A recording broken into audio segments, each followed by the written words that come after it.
raised in Saskatchewan without an ounce of theatre in him. He originally graduated from journalism school, but because of his mother's inspiration, turned his eye to performing. His witty, friendly, and charming attitude lights up the stage. His name is Joe Matheson.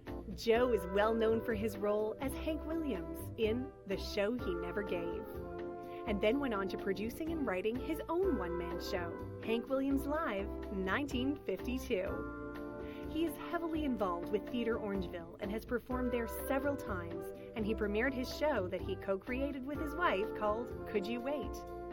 Join me, Melissa Morris, as I talk one-on-one with Joe Matheson right after this break.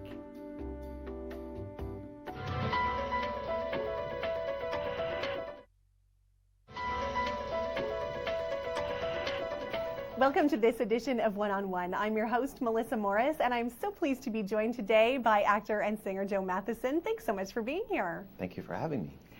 You were born and raised in Saskatchewan, yes, and right. You got a degree, a BA, from the University of Regina in journalism, mass communication. Journalism and mass communication, yes. That's wonderful. Completely not at all what you're doing now in acting, but you actually did start your career in journalism, didn't you? What did you start off doing? I started out working, actually I started out working for the CBC initially, and did some freelancing, worked for broadcast news and Canadian press in Toronto for a while, and just found that I wasn't quite tough enough and cynical enough to be a journalist, I don't think. I have a little too much optimism in my soul.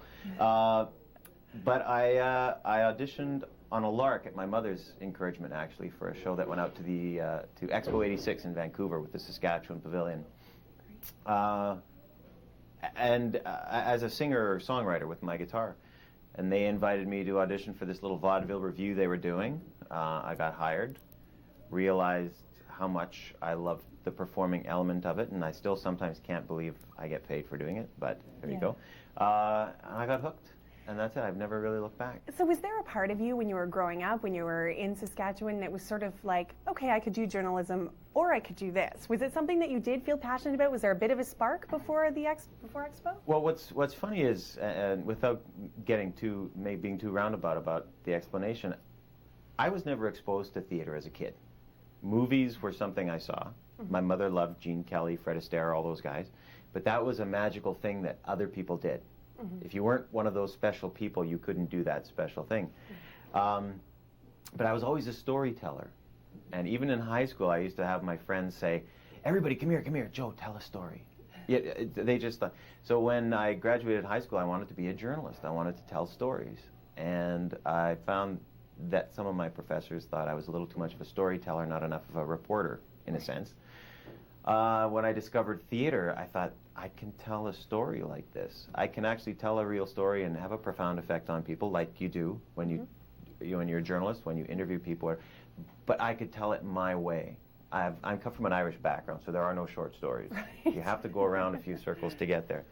So in a sense, I feel like my journalism training even was part of my preparation for being an actor. And even now, I will have directors say to me, you have a way of looking at a scene and hearing what the people are really saying as opposed to what's written on the page. And that's something that all actors deal with, and we all try and do different performances. But I think being a journalist helps me do that, because that's what you do. Somebody answers a question, you rephrase it and say, this is what you're really saying, isn't it? And I think in a way the journalism was a natural step on my way to becoming an actor and a performer and a writer. I'm writing plays and one-man shows now, and that's again another extension of the writing that I did when I was younger. It really is. And of course you were trained as a journalist, and you never really did receive any formal training in terms of school for acting. No. But you did spend a lot of time with other actors who I'm sure were inspirational to you in some way or another. Tell us a little bit about that with some of the actors that you've worked with. Well, first off, when I first started out, the first show I did, I was 25 years old out at Expo, and fell in love with it, and started throwing myself into all the classes I could. I started taking improv classes because it was called theater sports, and so I thought, well, that's theater. That's where you go to learn. And taking a lot of dance classes and trying to take some vocal classes. learning to do accents and all these things I thought I would need. I approached it more like a workman almost. What tools do I need, as opposed to I guess from an holistic artistic point of view. But I did ask some people, what should I do? Should I go to your school? Should I go to a different school? And quite a few people said, at your age, if you go back to school for 2 or 3 or 4 years, you'll come out as a beginner. And 21-year-old guys will have the same amount of experience as you, plus they've probably been doing theater since they were 15 or 16, amateur stuff, whatever. You will be that much further behind. So we suggest you just work. Try to work and learn from people. So I've had people like Jacques Lemay, who used to work with the Royal Winnipeg Ballet, who took me under his wing to a certain extent and taught me my technical stage craft, if you want to look at it that way. People like Brian Mackay, who's at Stratford a lot right now, but a director and a writer and a performer himself, who taught me so much about performing on stage. I've never been shy about going up to people and saying, how do you do what you do? You know, people like Neil Monroe and Jim Mizon, who have reputations of being a little curmudgeonly maybe. People are surprised to hear that I went up and said, can you show me how to do that thing? And they said yes. So that's the journalist in you. That's how I guess. And I guess maybe the journalism helped a bit, because every now and then somebody does say, no, get the hell out of here. Yeah. And that doesn't really bother me. And part of that training, you seem to straddle quite a few genres, whether it's dance or musical theater. Where does your heart lie? What kind of genre really is your thing? I have to say my heart lies in the musical theater. There's something so incredible about when the music starts and you can feel the whole audience lift. Yeah. And some people will say that that's a crutch, it's pure if you're just on stage speaking all by yourself in a spotlight or something. But every show has a set, every show has lights, every show has technical elements to it, and the same way that some classical drama uses verse, uses this, uses that. Music is just another element of the show, but to put all those elements together and to have it work is like a huge magic trick working, as opposed to just some sleight of hand. Well, we're going to find out lots more about some of the shows that you've worked on, some of the ones that you're working on right now as well. And we will be right back right here on this edition with One on One, where today we're joined with Joe Matheson. We'll be right back.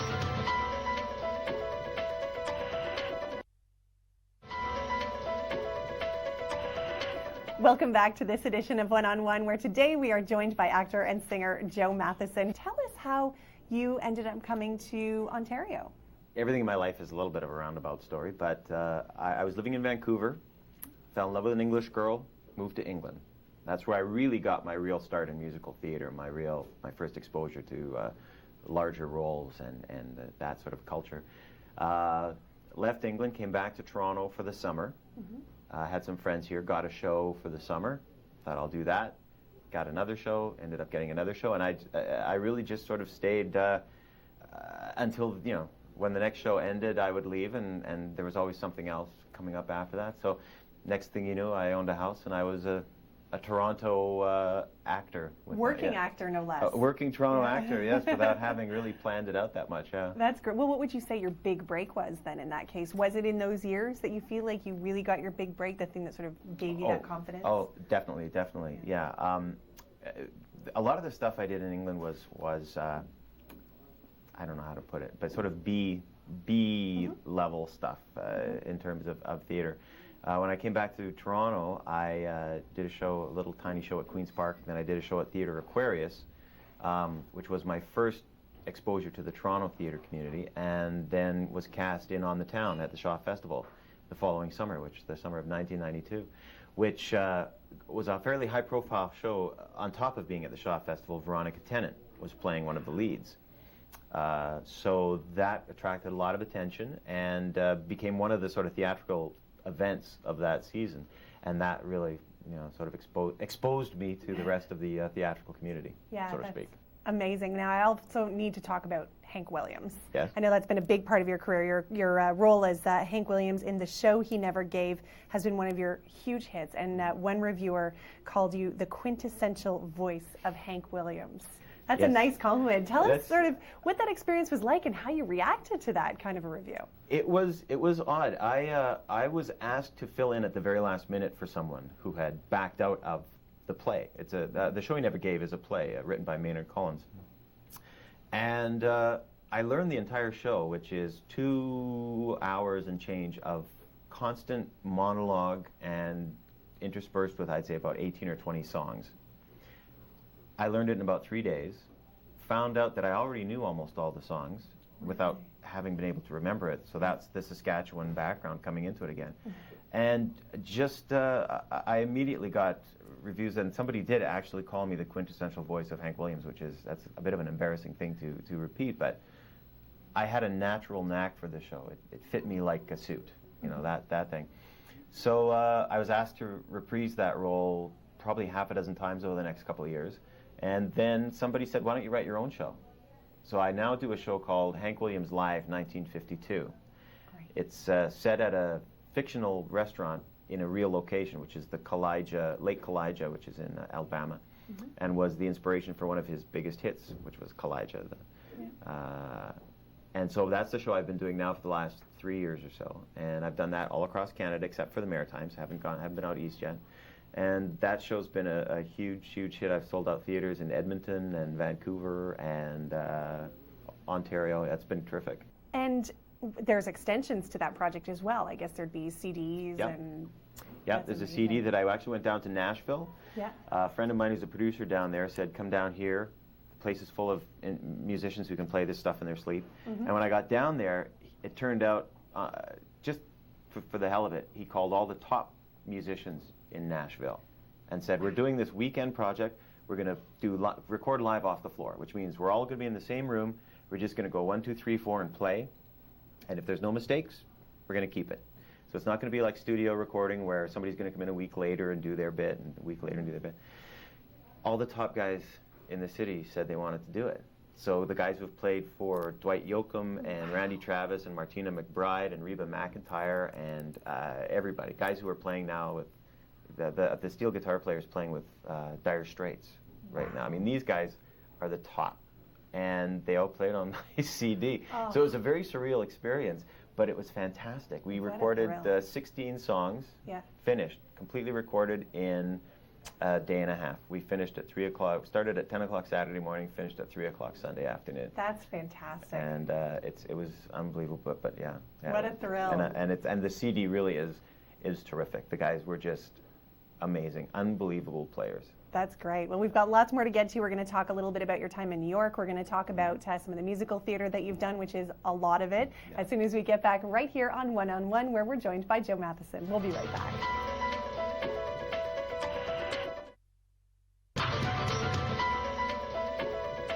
Welcome back to One on One. I'm your host, Melissa Morris, and today we are joined by actor and singer Joe Matheson. Joe, we were talking a little bit about you were in New York from about 2001 to 2005 with your beautiful wife, Louise Petrie. Yeah. Tell me a little bit about what brought you to New York and what you were doing there.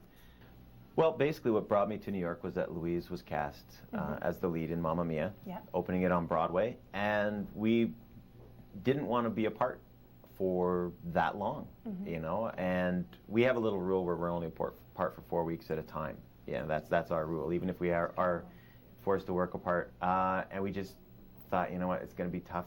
She's not going to be able to leave. I don't know if I'll be able to get up there. So I just took the time off, basically, and went to New York.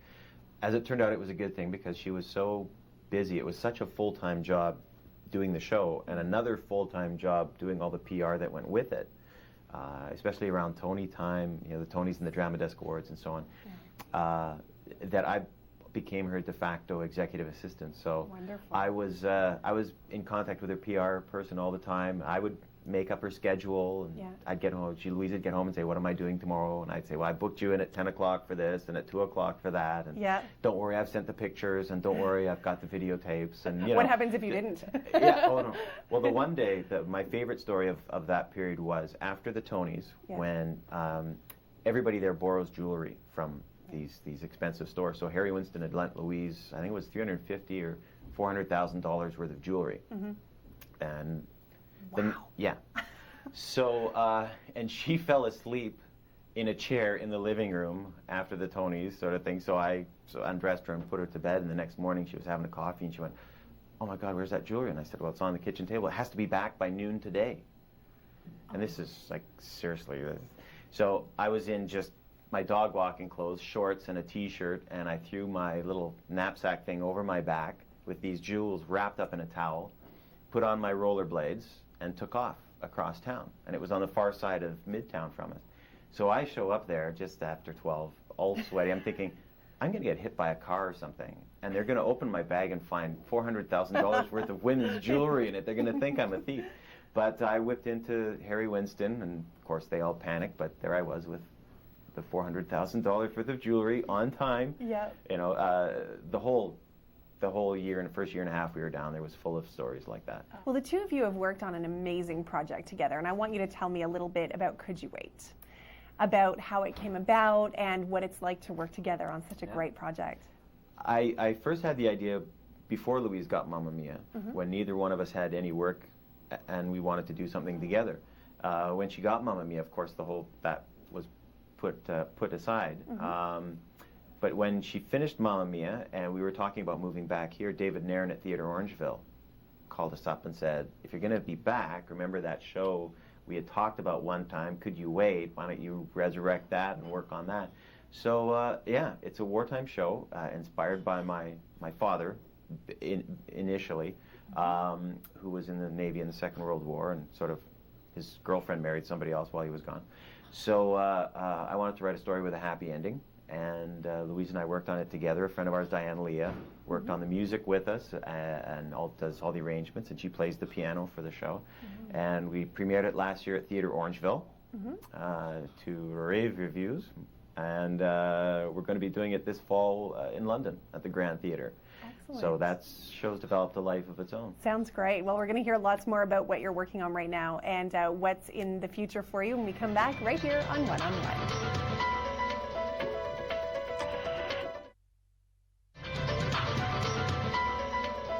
And welcome back to One on One, where today we have the pleasure of being joined by actor and singer Joe Matheson. Joe, thanks again for being with us. It's always so nice to be welcomed like that. Yeah. The pleasure of having Joe Matheson. We were talking about the fact that you've got a lot of stuff coming up, and I understand that you have an interesting project in the works with somebody in Toronto. What's that about? It's a two-man play based on a short story by Garrison Keillor. And I've been, we've only had one reading of it, and it's something that David Nairn at Theatre Orangeville is interested in. And David Warwick in Toronto is the other actor who most people think of him as a musical director and an arranger, conductor, but he's bigger than life on stage as a performer, and it's a show that I hope something will come of. I think it may grow as a show. It may need another character or two, but that's what readings and workshops are for. So we're considering having another reading or possibly a workshop of it next year. But yeah, and then the other thing we're working on right now is the Could You Wait, which we had talked about, is going to be at the Grand Theatre in London. We've done a CD for that, and we're just finishing up the artwork and the actual technical, physical production part of it. It's amazing the gestation period of some of these kind of shows, like that one that you're working on right now. I mean, to workshop it and go through it. How long is that period? You've sort of from womb to tomb, from the time you decide this is a project I'm interested in to the time that the curtain goes up on a stage, average time? You know what, I would say an average would probably be, and I'm really going out on a limb here, but I'd probably say about 3 or 4 years. That's amazing. But having said that, there are some projects that have been in the works for a decade. Yeah. You know, to get them right or to get somebody who's interested in, or there are other projects that get rushed to the stage in a year or two. Right. But I think that shows, and I think one of the great things about Could You Wait for us when we did it at Theatre Orangeville was it was the first show that was workshopped by Theatre Orangeville. Right. They do a lot of new work, but there wasn't the money set aside to workshop it, to do the extra sort of pseudo production of it, to see, you know, to get all the bugs out, really get it polished. And that was the first show that Theatre Orangeville decided to workshop, put some money into ahead of time. And I think the final production they got was was so much better than what they had been anticipating, Yeah. that they realized the value of putting that money into it ahead of time. But then that adds an extra step too. Yeah. So instead of the show being done in a year, then it means it's 2 years. Yeah. But it really makes a huge difference to a new work to have the reading and the workshop, maybe even 2 workshops, just to really get it solid. Mm-hmm. Yeah. And I know that Theatre Orangeville has obviously been a huge part of your career. Mm-hmm. What do you love about living and working in Dufferin County? The thing that I love about the county is that people are so committed to the stuff in the county. Mm-hmm. That's one of my big jokes with my friends from Toronto. And where I lived for a long time in Toronto is great. Yeah. But they'll say, how could you live anywhere else? Toronto has the opera, the ballet, the symphony. I say, how many times have you been to the opera, the ballet, or the symphony in the last year? Well, I've never been. I said, okay, then it doesn't make any difference. Yeah. You know? Yeah. Out here, if there's a symphony, if there's a chamber, a trio at the Dufferin Museum, if there's an opera singer performing at the Gibson Center in Alliston, if there's a 2-man play, a new play, or even just a reading series being done at Theatre Orangeville, the place is full.